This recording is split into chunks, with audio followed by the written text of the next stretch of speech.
എന്താണ് SFIO? Special fraud investigation office എന്നാണ് SFIO അറിയപ്പെടുന്നത്. മിനിസ്ട്രി ഓഫ് കോർപ്പറേറ്റ് അഫയേഴ്സ് അല്ലെങ്കിൽ കോർപ്പറേറ്റ് കാര്യ മന്ത്രാലയത്തിന് കീഴിലാണ് SFIയുടെ ഓഫീസ് പ്രവർത്തിക്കുന്നത്. 2003 SFIO നിലവിൽ വന്നതെങ്കിലും 2015 അതിന് പൂർണ്ണ അധികാരം കിട്ടി ഒരു സ്റ്റാറ്റ്യൂട്ടറി ബോഡിയായിട്ട് മാറുന്നത്. കാരണം 2013 കമ്പനീസ് ആക്റ്റാണ് SFIക്ക് പൂർണ്ണ അധികാരം കൊടുക്കുന്നത് എന്നുള്ള കാര്യം മനസ്സിലാക്കുക. SFIയുടെ പ്രധാനപ്പെട്ട ജോലി എന്താണ്? കമ്പനികളിൽ നടക്കുന്ന ഗുരുതരമായിട്ടുള്ള സാമ്പത്തിക തട്ടിപ്പുകളെ കണ്ടെത്തുകയാണ് SFIയുടെ പ്രധാനപ്പെട്ട ജോലി എന്ന് പറയുന്നത്. എന്ന് പറഞ്ഞാൽ കള്ളക്കണക്ക് എഴുതൽ, കമ്പനിയുടെ ഫണ്ട് ദുരുപയോഗം ചെയ്യുക, ഷെയർ മാർക്കറ്റിൽ തിരിമറി നടത്തുക, ഇതിനെക്കുറിച്ചൊക്കെ അന്വേഷിക്കുന്ന ഒരു ഓഫീസാണ് SFIO എന്നുള്ള കാര്യം മനസ്സിലാക്കുക. എന്നാൽ SFIക്ക് ഡയറക്റ്റായിട്ട് ഒരു കേസ് എടുക്കാൻ സാധിക്കത്തില്ല. കേന്ദ്ര സർക്കാർ നിർദ്ദേശിച്ചാൽ മാത്രമേ SFIക്ക് അന്വേഷിക്കാൻ സാധിക്കത്തുള്ളൂ.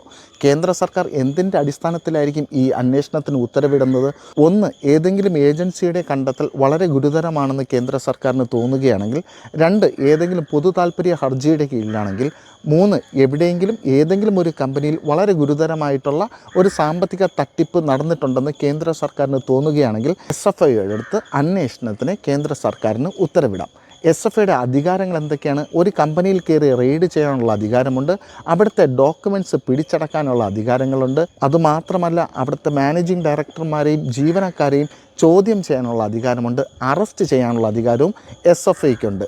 ഇതെല്ലാം കഴിഞ്ഞതിന് ശേഷം അവസാനം അവർ ഒരു കുറ്റപത്രം തയ്യാറാക്കി അവരുടേതായിട്ടുള്ള ഒരു സ്പെഷ്യൽ കോർട്ടിൽ സമർപ്പിക്കുകയാണ് പതിവ്. അന്വേഷണത്തിൽ കുറ്റം തെളിഞ്ഞു കഴിഞ്ഞാൽ പ്രതിക്ക് 6 മാസം മുതൽ 10 വർഷം വരെയുള്ള ജയിൽ ശിക്ഷ കിട്ടാനും മാത്രവുമല്ല പെനാൽറ്റി അടയ്ക്കാനുമുള്ള ശിക്ഷകളാണ് ഇതുവഴി ലഭിക്കുക. 2009 രാജ്യത്തിന് പിടിച്ചുലച്ച ഒരു സാമ്പത്തിക ക്രമക്കേടായിരുന്നു സത്യം കമ്പ്യൂട്ടേഴ്സ്. സത്യം കമ്പ്യൂട്ടേഴ്സിൻ്റെ സാമ്പത്തിക തട്ടിപ്പ് SFIയും കൂടെ അന്വേഷിച്ചതായിരുന്നു. മാത്രവുമല്ല 2013 ബാംഗ്ലൂരിലെ ശാരദ ചിട്ടി തട്ടിപ്പ് ഫണ്ട് കേസ് അതും അന്വേഷിച്ചത് SFIയും കൂടെയാണെന്നുള്ള കാര്യം മനസ്സിലാക്കുക. അപ്പോൾ അടുത്തൊരു വീഡിയോയിൽ കാണുന്നതായിരിക്കും.